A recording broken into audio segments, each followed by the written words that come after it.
Okay, enough examples. I'd like to note, in conclusion, that comics are also important because they're influential. They're influential on cinematography.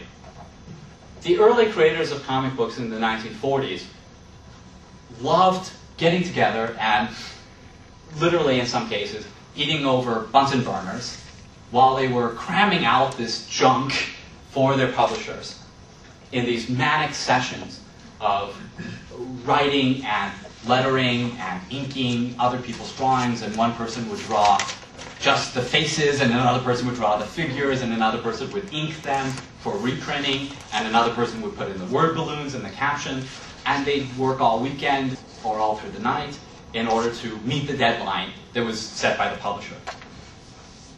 And they would talk about, is it justified to have a panel in which the proverbial camera is behind a lamp, like Orson Welles would do, right? You have characters walk into a room, but the shot is seen from behind a lamp for no apparent reason. And they would just sit around. These are average guys. So guys struggling to make a living, and sit around these Bunsen burners and talk about whether it was justified to have a shot like this just for the hell of it. These were auteurs, and they didn't know it. They didn't think of themselves even as artists. But they were doing something magnificent. They all saw Citizen Kane. And suddenly, all these shots started appearing in comics. And they'd have these discussions like this. And in turn, many people have speculated about the influence of comics on film. When you see a movie like Ang Lee's Hulk recently, it's not a particularly good movie, I don't think. I hope I haven't offended anyone's sensibilities.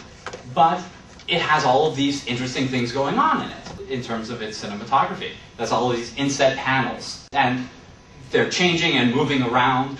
And what he's doing is trying to make a movie like comics, and reflecting the size of the image and the shape of the image, just like comics do, to alter them for emotive effect, for dramatic effect. And in cinema, that's revolutionary. In comics, we do it all the time.